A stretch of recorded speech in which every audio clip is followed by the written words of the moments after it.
Hardware to Save a Planet explores the technical innovations that are giving us hope in the fight against climate change. Each episode focuses on a specific climate challenge and explores an emerging physical technology solution with the person bringing it into reality. I'm your host, Dylan Garrett.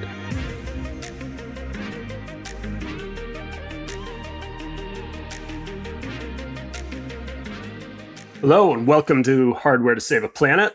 So the fight against climate change, of course, depends on having enough clean, renewable energy sources to replace fossil fuels and the emissions they generate. In the renewable space, wind and solar get a lot of attention, but actually the biggest source of renewable energy in the world today is hydropower. It produces more energy globally than all other renewables combined. So I'm really excited to have Abe Schneider on the show. He's the CTO and co-founder of Natel Energy, and we'll be talking about the hydropower industry and what Abe and Natel are doing to make it sustainable for the future. Abe is a mechanical engineer and fly fisherman, which will become relevant soon. Before Natel, he worked at Timken in power transmission R&D, and then Makani, a really cool Google X project designing kites that kind of look like airplanes to harness high-altitude wind energy. Before all that, I understand that Abe grew up in Texas in a log cabin built by his dad, who was also an engineer and inventor himself, and a big proponent of low-impact living. Abe, it's awesome to have you. Thank you for making the time today. That's great to talk with you. Thank you for having me. So I normally ask people how they got into climate tech, but it almost sounds like you were born into it. How much has your upbringing been an influence for you? Yeah, my upbringing and my co-founder and sister's upbringing, both of us were immersed in the values of sustainability from an early age, thanks to our parents. And back in those days, in the mid 80s through the 90s, it wasn't really a popular thing to talk about climate change. And at that time, actually, I think that the closest that it came to climate change was global warming. And so our dad would constantly correct people that it's not global warming, it's climate change, because some places will get warmer, some places will see colder temperatures locally or just worse weather locally. So anyway, that's a reflection on our dad. He was constantly thinking about sustainability and actively trying to create a lifestyle that was low impact. And certainly we emerged from that experience with some pretty deep feelings of responsibility to do something good for the earth with our lives. Mm-hmm. And you mentioned your sister. Do you have other siblings as well, or was it just you and Gia? Yeah, so we have a brother, Andre, as well, who's older and also works in energy.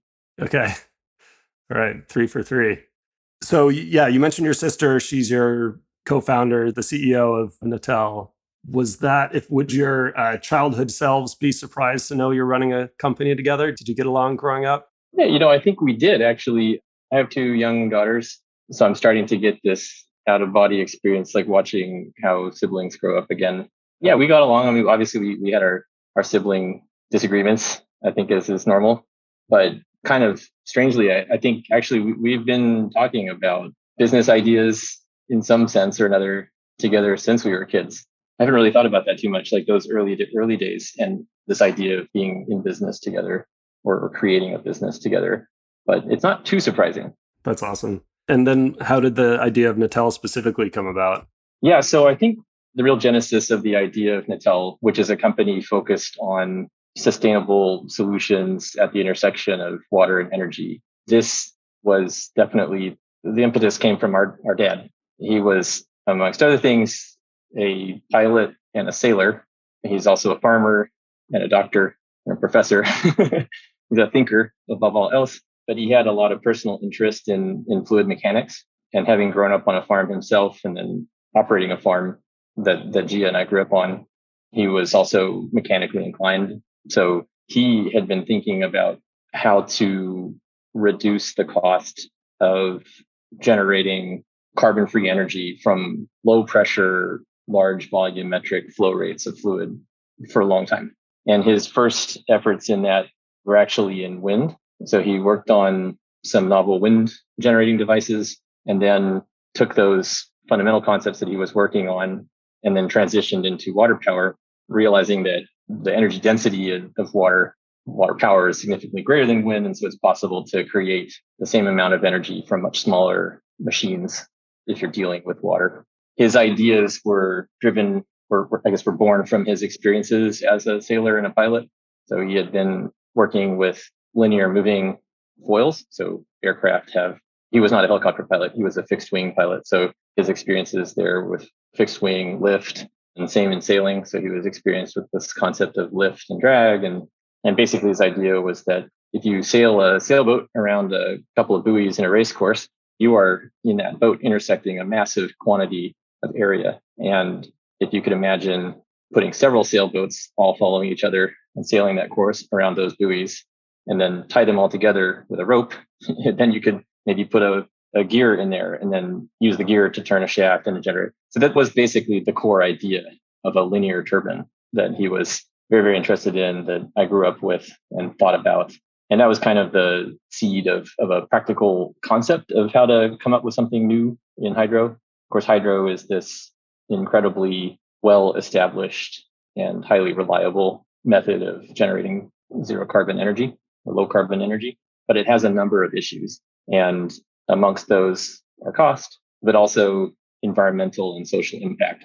And as it happens, the way that we have steered and evolved the company has moved towards focusing on resolving those impacts while doing so in the simplest possible way from a machine design and product standpoint. Can you help us understand kind of why is hydropower important and what's happening in the industry generally? Hydropower is unique and well suited to support a transition towards a low carbon or zero carbon grid in the future for a number of reasons. One is that the resource availability of hydropower is significantly different naturally from solar and wind.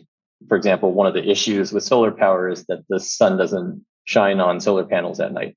And that creates a problem for demand that doesn't necessarily go away at the exact moment that the sun sets. Same with wind. The wind doesn't blow all the time. In some places, the wind blows more at night, which is nice in terms of balancing the solar load. But as you can see, there's a significant issue with the availability of wind and solar. Hydropower has a much different availability. It is also a seasonally varying resource. So in many places, autumn represents a relatively low flow period of the year. But in the spring and through the summer, and in some cases in the winter, you'll have quite a lot of water to work with. So for a very large fraction of the year, hydropower facilities can be relied on for relatively firm generation. And so hydropower can help support increased generation from other renewables in a manner that doesn't require emissions of carbon dioxide.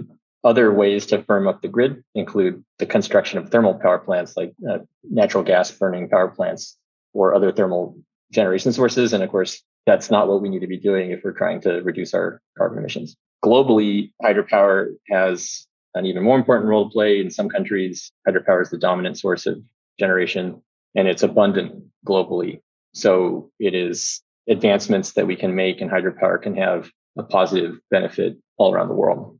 Yeah, I think I just saw an article actually on Natel installing new hydropower plants in Congo, was it? And supplying electricity to something like 90 million people who don't have any electricity access today.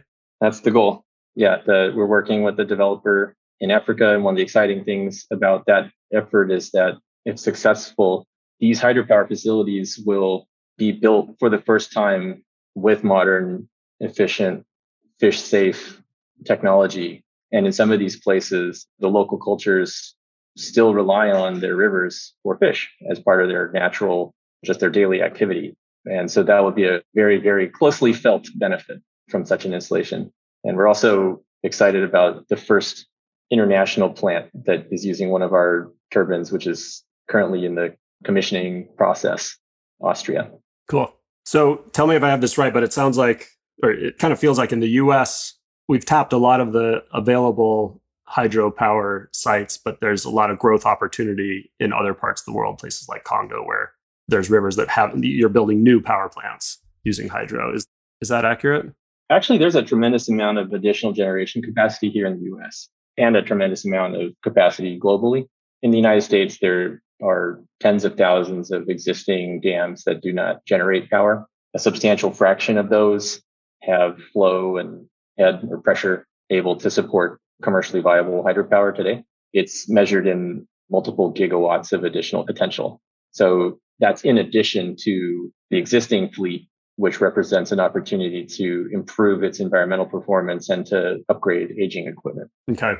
And then just one more thing on sort of the benefits of hydropower. I've read that it can be used as a energy storage solution as well. So one of the challenges is having energy available when you need it. So where people are working on grid scale batteries for energy storage and stuff like that. But it seems like water is it lends itself pretty naturally to being used as an energy storage mechanism. Is that another benefit of hydro? Oh, absolutely. That's one of the most active areas right now in hydro development is in development of pumped storage hydropower. Pumped storage hydropower is possibly the most efficient way of storing and then regenerating energy with exceptionally high round trip efficiencies. Pumped storage hydro can be also built either on a stream or can be located completely in a closed loop system where you have a static source of water that you basically pump up and down a hill. Oh, interesting. So that can actually help to reduce some of the environmental impacts of a plant like that. Generally speaking, pumped hydro is a niche within hydro that's parallel to run-of-river hydro, where the water flows through the plant once and then flows on downstream. And is Natel focusing on one type or another? We're primarily focused on run-of-river hydropower. Okay. And others in the industry are heavily focused on pumped storage hydro. Mm-hmm. So let's talk about the Natel solution. Yeah, can you describe that and how it addresses some of these problems? One of the biggest issues in hydropower today is in its environmental impact, broadly speaking. And from here forward, I'm going to be speaking, when I say hydro, I generally am talking about run-of-river hydropower, not pumped storage hydropower. So amongst one of the issues with a hydropower facility is that it inherently touches quite a lot of different aspects of society.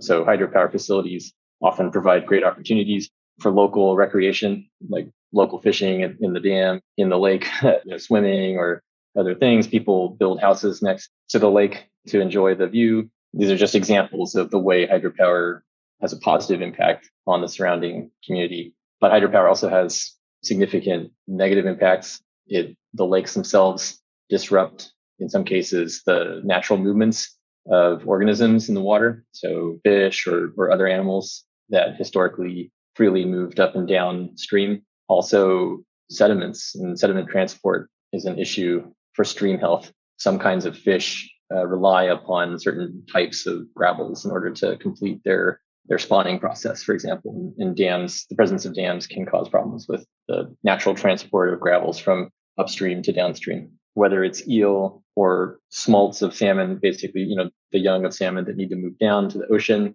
Any of these fish that need to move downstream as part of life cycle are passing through turbines, which are spinning very rapidly with sharp blades. And in addition, some kinds of turbines have blade shapes that as they rotate inside of the housings of the turbine, inside of the pipe, right, in which the turbine blades are rotating, those blades actually have a curvature which can lead to a problem of fish getting stuck or scissored in between the spinning, moving part and the stationary part. So fish either get chopped directly on the leading edge or they get squeezed into these crevices and then basically cut up like scissors. It's not a pleasant situation. And in some cases, mortality rates for fish can be in excess of 30 to 50% in one turbine.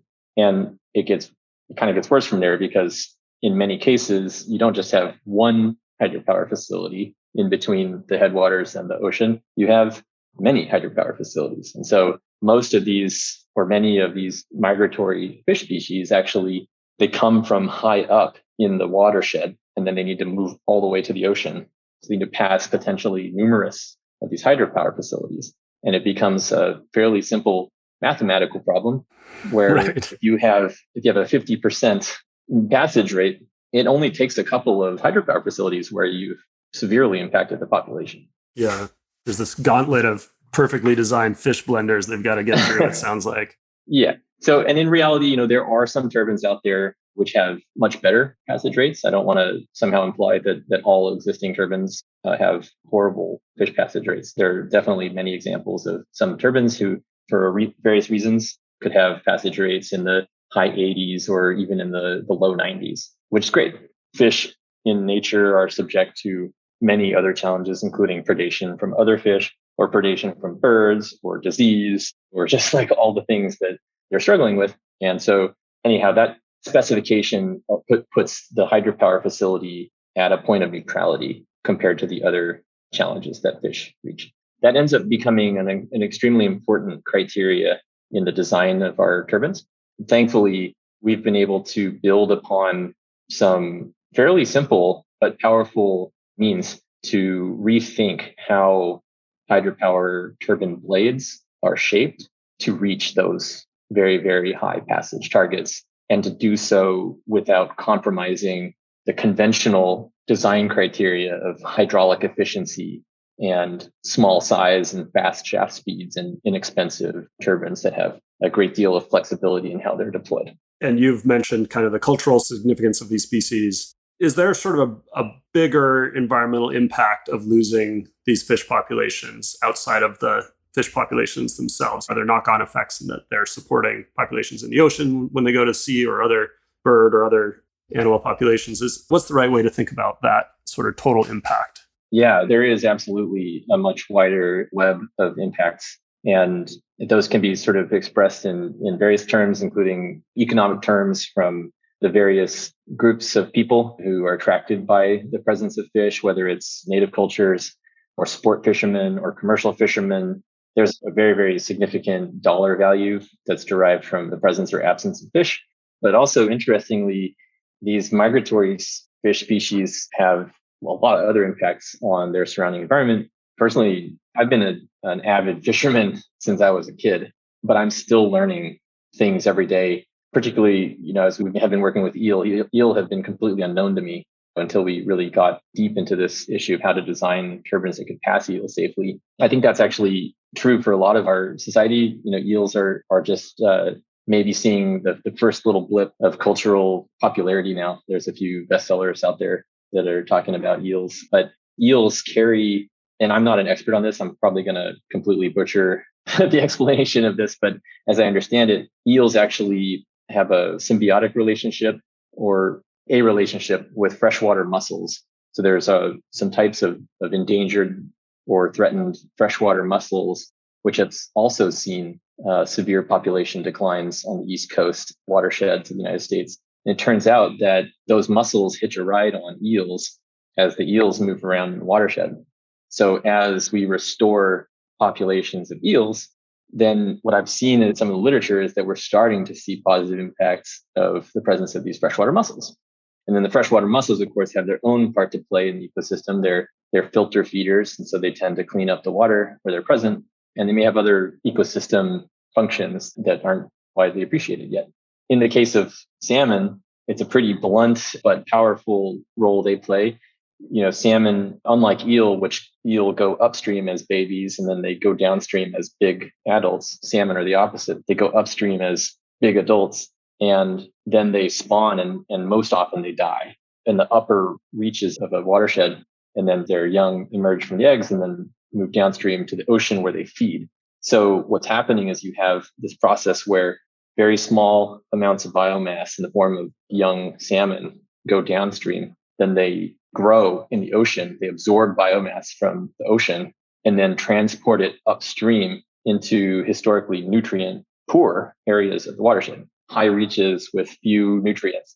And so the presence of healthy runs of salmon is a really important way to take nutrients from the ocean, where nutrients in general are collecting, and just in this miraculous fast move, recharge those nutrients right back up into the headwaters of a watershed. It's really amazing. And then those nutrients feed the trees. They feed the entire food web, basically.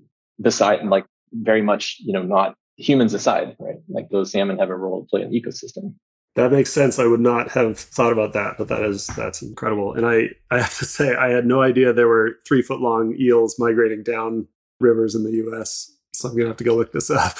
It's so amazing, actually. So almost every single moving body of water that touches the Atlantic Ocean has or has historically had eel. There are very, very few examples. And that's just a general rule. So you think about the map of the United States, it actually is something on the order of 30 to 40% of the hydropower generating assets in the United States are on waters that are either currently or historically had been occupied by eel. I'm like still shocked to learn this. And I grew up in Texas, in rural Texas. I spent every spare moment I had playing in the creek. And apparently there are eel in those waters. I personally never saw one, but I've seen examples of researchers who've located them. It's so crazy. And eel are present on, I think, every continent except Antarctica. So there are Japanese eels. There are New Zealand eels. The eels in New Zealand grow to more than 6 feet long. And they're called tuna by the native peoples. They're enormous, the world's largest eels. Wow. And strangely, eels are not present on the west coast of the United States naturally, but I think that the native people call the lamprey eel. So that gets a bit confusing, especially since they look so similar. Okay, yeah, thanks for that. That makes a lot of sense. And it kind of lines up because I feel like throughout human history, we've learned over and over, if you introduce or remove a species from an ecosystem, the knock-on effects are just so vast and hard to predict. Like your salmon example is a great example of that. So is it just about changing the shape of the turbine blades? Is that the main way you reduce? Because you've said you've been able to maintain the diameter. These are almost, sounds like drop-in replacements for the existing technology and the same turbine speed. Is it then just about changing the shape? Yeah, that's right. So our goal is to create hydroturbines that are as close to, if not actually, drop-in replacements of existing turbines. And the simple answer is yes, it is all about the shape of the blades. And those requirements are driven by the speed, which is not a shape, but it's a constraint because the speed at which the turbine rotates, basically, not to get too into equations, but power is basically just torque times speed. So for given power, the faster that you can spin, the less torque you need. So the smaller that you can make the generator or the turbine itself. And so especially if the goal is to have a drop-in replacement, you're replacing a turbine that was, in most cases, designed to have relatively high shaft speed. So that creates a problem for fish because quite intuitively, right, like the faster you go, the more risky it's going to be if you're going to be striking fish. Plenty of effort's been put into designing hydroturbines, quote, end quote, that are fish friendly, but nothing has been created that's been successful in the area of the market that is actually the most relevant in terms of magnitude of power generation potential, real projects currently that also have real fish issues. And this basically sits in the operating range of what's classically called propeller turbines or Kaplan turbines. These are axial flow reaction style turbines. And as you might imagine, a propeller turbine literally looks like a ship propeller. So if you can envision a ship propeller, that is what these turbines look like. And so that is the basis around which we have worked to change the shape of the blades. And specifically, the simple insight is that a combination of a really thick leading edge and a leading edge that has a significant degree of slant to it. So our turbine blades emerge from the hub where they're attached, and almost immediately the blade starts to sweep forward in the direction of its rotation, so that by the time that you reach the very outer diameter of the blade is pointing forward by about 30 degrees. And the reason for this is that we had to create a blade that allowed for the maximum possible rotating speed while still respecting the physiological limits of fish that would pass through the turbine. And then the reason for having a very blunt or very thick leading edge builds upon a lot of prior work that's been done a decade and more ago at a number of labs here in the US and also internationally. But that work showed that, actually, this is really interesting. So a long time ago, and actually still to this day in certain important circles, it was thought, and then those thoughts translated into mathematical models that assumed that if a fish contacted a blade of a hydroturbine, that the fish would die. Okay. So this is important because when you start looking at like permitting, right, like you need to make some estimates of how many fish are being killed going through a turbine.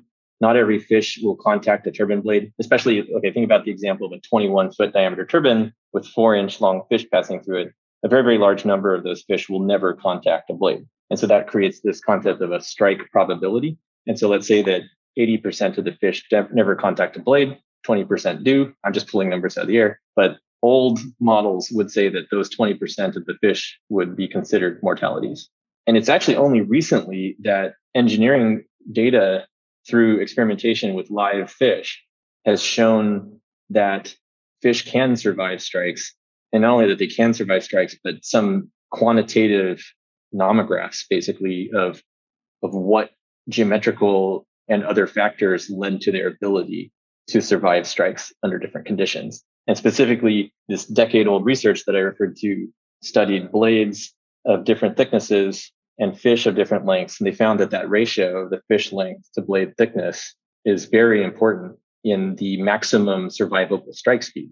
So they found that if the fish is quite long compared to the blade thickness, that the fish must be struck at a very low strike speed in order to survive. But that as you increase the thickness of the blade relative to the length of the fish, and so that especially if that ratio is somewhere between 1 and 2, then the safe strike speed could be double the strike speed for a very thin blade. So that's very useful engineering information, but that alone isn't enough to engineer a turbine that has a rotating speed fast enough to compete economically with the existing turbines that weren't designed with fish safety as a constraint. And that's where the slant angle comes in. So by adding a slant to the recipe, a slanted blade plus a thick blade allows us to then create turbines that have a fast enough rotating speed to be small enough to either literally drop in and replace an existing turbine or come quite close to it. That was the theory. And then, of course, we had to then embark on a pretty heavy duty process of biological validation, which has involved first sort of quote bench level tests or laboratory strike tests with blade analogs. So not actually turbines, but just blade shapes, which we did a few years ago. And that validated this hypothesis. And then we very rapidly moved from that point to the design and construction of complete turbines.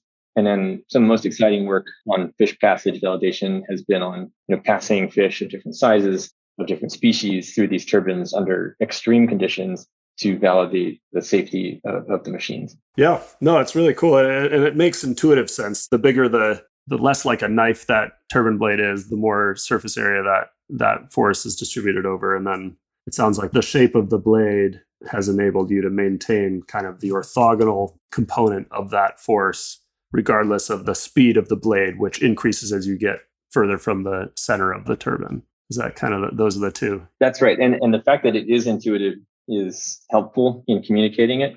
But actually, when the original research reports came out, I remember reading them a decade ago.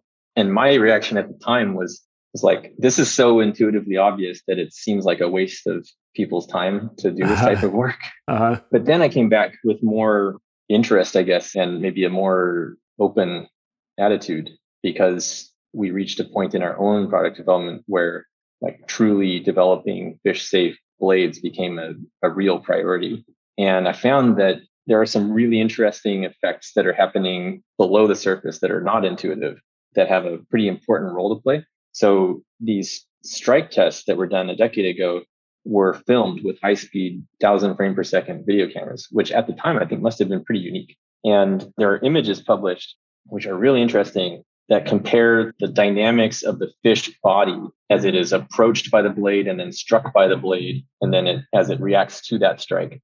And a fish body that is struck by a thin blade shows no evidence of the blade approaching until physical contact occurs. And then there's this shock wave kind of thing that passes out the spine of the fish, and its spine gets forced around the thin blade, and those fish die from spinal fracture.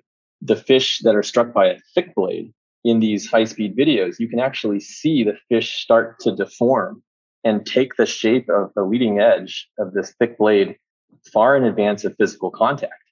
And then by the time that physical contact occurs, the curvature of the leading edge of the blade is so large that the fish spine is in a form that's sort of its natural swimming arc. Fish bend their bodies to swim, and then it slides around the blade and it lives. And so there's a few things going on there. One is this, actually, any object that's moved through a fluid will have a distribution of pressure around that object, and there will be a stagnation region right in front of that object. where there's a relatively higher pressure zone, right? And then you'll have a region of lower pressure where the fluid is kind of accelerating around the object.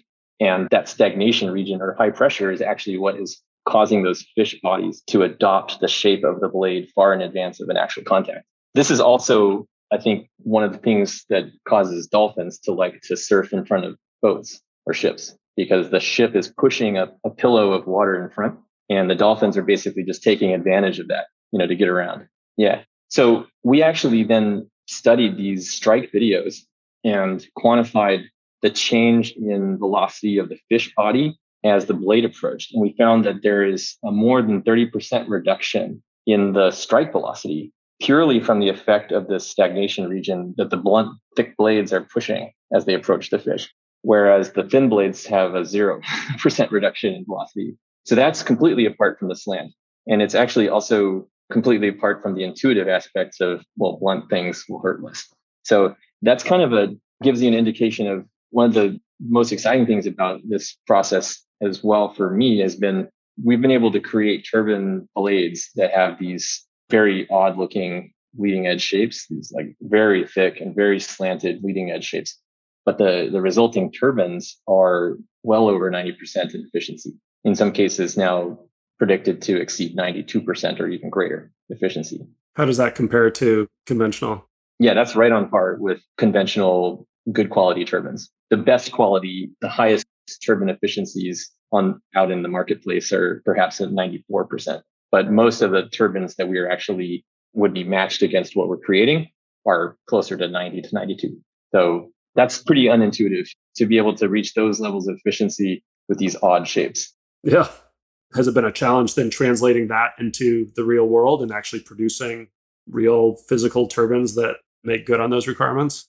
Mm-hmm. Yeah. So because these blades are quite thick, they're at least 10 times thicker than a conventional blade, that they definitely have posed and continue to pose some pretty interesting manufacturing challenges, but also some really significant manufacturing opportunities. So, for example, the conventional turbine blades, hydroturbine blades, are almost always made from metal, and in many cases from very specific alloys of steel. And if you were to manufacture one of our blade shapes, large diameter runner, say like 6 feet in diameter, the resulting turbine rotor would be dramatically heavier, dramatically more expensive to produce than a conventional turbine. So there is not the case as the turbine diameter is reduced. So if we manufacture a runner that's only half a meter in diameter, then simply making it completely solid steel or bronze or something like this is completely feasible. But the problem is that we're very focused on making utility scale, megawatt class turbines, and those are going to be over a meter, over 2 meters in diameter. So how do you make a fish safe blade?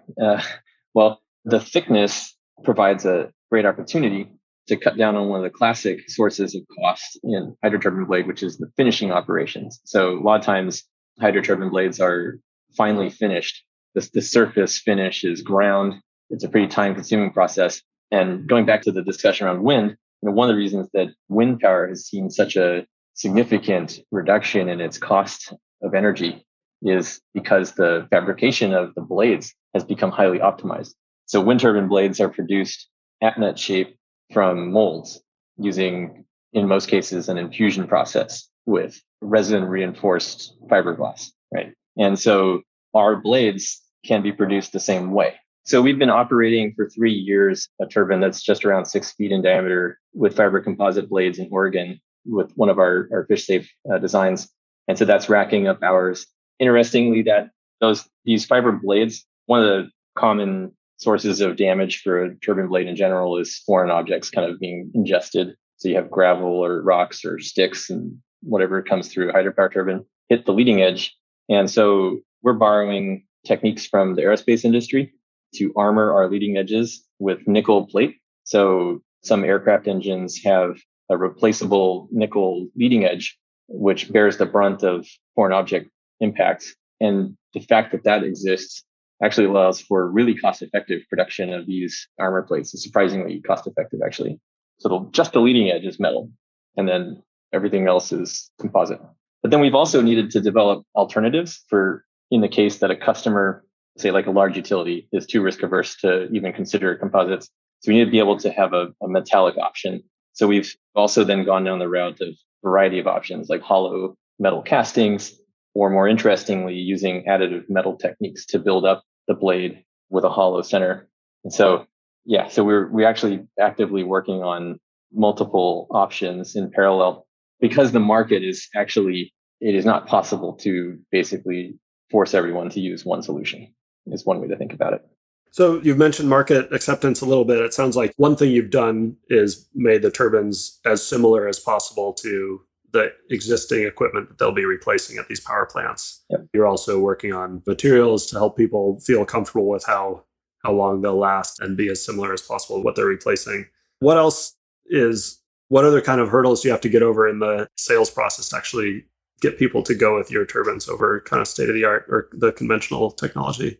Yeah, well, I think one of the most interesting, coming back to why are we doing all this work for fish safety? Well, it's not entirely out of the goodness of our hearts. It's that regulations are forcing plant operators to deal with downstream passage. And so anywhere on the East Coast, if a plant is, this might not be too much of an overstatement, but we know from experience that if you develop a project, hydropower project on the East Coast, you will be required to install eel exclusion screens, which have a spacing between metal bars of 3/4 of an inch. And this is in comparison to the trash racks that would normally be used on hydro that have a spacing between bars of at a minimum 2 inches and up to 4 inches. So putting a screen across a hydropower intake on the East Coast where you have lots of deciduous trees that shed their leaves in the fall, which is when the eels migrate, passing all that water through tiny, tiny gaps to keep these slithery animals out, ends up becoming not only a significant capital cost, but significant reduction in energy generating potential because the screens will have an increased loss of pressure. There's head loss as water passes through these screens. They clog with leaves. If it freezes, the screens become tangled in the ice. It's an operations and maintenance hassle at best. And so what we're finding is that there's a lot of interest because both the hydropower operators and the regulators can meet their goals of, on the one hand, protecting the fishery, and on the other hand, having the simplest possible and functional hydropower facility by implementing fish-safe turbines. Mm-hmm. Because a fish-safe turbine, it lets the eels go through in the fastest possible way, safely, without the need for any of the fine screening and all the operations and maintenance hassles that it comes along with. Right. Yeah, so it's a pretty cool opportunity, basically, where you take people that normally spend all their time arguing with each other and say, okay, we can meet both goals. So regulation is going to be a big part of kind of helping to get this technology out into the world. That's right. Yeah. And I think that there are plenty of examples of how there's a healthy sort of cycle between technology development, regulatory development, and product development, and then market development in other industries. Maybe an imperfect example would be coal scrubbers. So the technology to remove pollutants from the production of energy from coal wouldn't be possible if the technology to do that didn't exist. So why would you create laws that mandate the adoption of these scrubbers if it's just not technologically possible? But once it became technologically possible to do this, then it makes sense to steer regulations to encourage their adoption. It protects the public good. And then that encourages product development of more effective ways of achieving the same scrubbing goals. So that's what we're, I think, seeing already, even with our relatively short amount of time doing what we're doing. And I expect to see that continue to evolve in hydro as it becomes clear there's definitely a way to achieve all these different goals in a simple way and update various regulatory structures so that this is not only from a permitting standpoint, but also on the compensation standpoint. I think it makes sense that hydropower facilities who invest in modern fish safe technologies make sense that they would be compensated more for their power. Absolutely. There isn't anything necessarily right away where they are seeing that here in the US, but there's definitely moves towards that in other countries. And here in the US, there is a low impact hydropower certification, which helps certain hydropower, like certified hydros, to achieve or receive credits, RPS credits. But those standards aren't there's no levels in the standard. So there is an aggregation of many different types of hydropower facilities. And so maybe in the future, you might see more tiers like LEEDs Platinum versus LEEDs Gold to recognize additional efforts to invest in sustainability and sustainable hydropower operations. Thinking a little more about the future of hydropower and Natel, are other opportunities for innovation in hydro? Yeah, there definitely are. When compared to the amount of innovation happening in solar and wind, hydropower can sometimes look like it's relatively stable. And it's true. Hydropower has been a reliable source of generation for 100 years. And wind and solar have required an exponential amount of innovation simply to become a viable generation source. Happily, that's happened and continues to happen. There are plenty of opportunities, though, to continue innovating. And one is in better, more intelligent understanding of the water resource. So not to plug another thing that Natel's working on, but Natel has a sister company called Upstream Tech. And Upstream has created the best surface water inflow forecasting tool. It's a machine learning enabled system that automatically ingests a huge amount of data on a very frequently updated basis, including satellite imagery and multispectral imagery, and uses cutting edge computational techniques to turn all that information into actionable forecasts of available flow for hydropower operators. And so this is then allowing hydro operators to make better decisions about when to run their turbines. So if they know that they're going to have flow availability changing a week ahead or a day ahead or a month ahead, and they know that, or they can bet that maybe there'll be differences in power prices or other factors that could result in a monetary benefit, now they can make better decisions. So that's all. This is a technology and a product that literally couldn't have existed 5 years ago. And just like many other people are building tools on top of the technologies that have exploded in AI, and we're leading in that field with Upstream. A few last questions to close us out here. How optimistic or pessimistic are you about the future of the planet, and why? So I want to be very optimistic, pretty concerned. So I think that kind of sums up my feelings there. I think the possibilities for improvement in our ecosystem impacts is huge. And I think they can be surprising. I think we can make surprising advances in improving our collective impact on the planet. That's enabled by explosions in technology, for one thing, and also by a real groundswell in concern and prioritization of sustainability in general by the generations of people who are going to have the most capacity to effect change. So young people sort of inherently value these things. So those two things taken together, I think, are already resulting in very surprising and quick changes in how much renewable energy is being generated by the adoption and development of electric vehicles, just electrification in general. So I think we can be surprised by the rate of progress, but at the same time, the rate of progress that's required to happen in order to prevent really painful effects is extremely rapid. And I'm not sure we understand them, nor do we necessarily appreciate the magnitude of the changes that might be coming our way. So yeah, I'm a mix of I'm pretty sure that very, very positive and very, very encouraging and surprising things will continue to happen, and we might make it. But I think also we're going to have to learn to adapt. And that adaptation process is going to be painful. Who's one other person or company doing something to address climate change that's inspiring you, speaking of? So I think that I would say that I'm very inspired by certain people and groups that are developing and have made huge progress, for example, in electric vehicles, really just have showed through tremendous effort and cleverness, are literally forcing the rest of the automobile industry to change and show them that it's possible. But a company that I would highlight that's a bit closer to home to watershed restoration, the work that we do, I would mention Natural Systems Design. They're a small civil engineering consultancy based in the Pacific Northwest.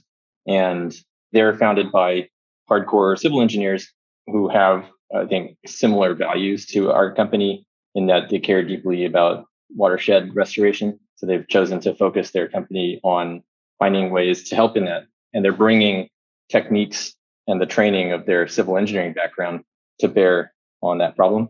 So they're thinking very creatively about ways to hybridize conventional industrial engineering approaches with natural systems, such as, one example is the use of engineered log jams. So log jams are something that occur naturally in streams that flow through forests. And when a big heavy tree falls into a river, it has a substantial impact on the velocities around it. It creates a scour hole upstream of the root wad, but it also creates a deposition zone downstream. And then the presence of its complicated branching structure, introduces complex woody habitats into the stream that then is used by migrating salmon. And historically, there was quite a bit more natural woody material in our streams in general than there is today, and that's been actively removed by people. So one of the things natural systems design has invested effort over the years is in how to engineer log jams to help restore rivers. So building infrastructure in rivers that achieves goals for the protection of human-built infrastructure, for example, like revetment around highways that are adjacent to streams, as one example. But in doing so, they're also improving the environment by introducing new woody material, habitat for migrating anadromous fish, and then creating new gravel bars, serve as spawning grounds, and so on. So it's really inspiring model of a future of engineering in which engineered systems don't have to necessarily look artificial. They can take advantage of the natural environment, which is what everything else on Earth has been doing already. I think they're inspiring. Right. Cool. I love it. I will check them out. Last question. Do you have any advice for someone who's not working in climate change today or climate tech today who wants to do something to help? Yeah. I mean, I think that there are so many ways to become involved. It's truly an economy-wide. Sustainability touches every aspect of our economy. So no longer is it like you need to be an engineer to create a product that's somehow related to climate change, like create a new turbine or something like that. It's absolutely not required.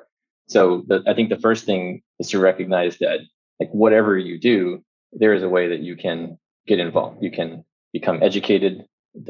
Simply learning about the problems and is the first step. So developing an interest in it is actually probably the first thing. And just recognizing that you can start with your own personal actions, making decisions in your consumption of resources, in your relationships with people, in how you participate in civic processes. I think that's one of the most important things that we're here in the United States we have is our exceptional ability to participate in our governance and affect change that way. And that's something that everyone who can vote can do. So yeah, there's no end to the ways that you can become involved in helping with the effort to improve sustainability. Awesome. I love it. Abe, thank you very much. It's been really fun to talk to you. I've learned a lot and I'm inspired about what you're doing and really excited to see Natel evolve. So thank you so much for your time. Really appreciate it. Thank you for the opportunity. Hardware to Save a Planet is brought to you by Synapse. To find out more about us and how we develop hardware solutions for the world's most ambitious companies, head to synapse.com. And then make sure to search for Hardware to Save a Planet in Apple Podcasts, Spotify, and Google Podcasts, or anywhere you like to listen. Make sure to click subscribe so you don't miss any future episodes. On behalf of the team here at Synapse, thanks for listening.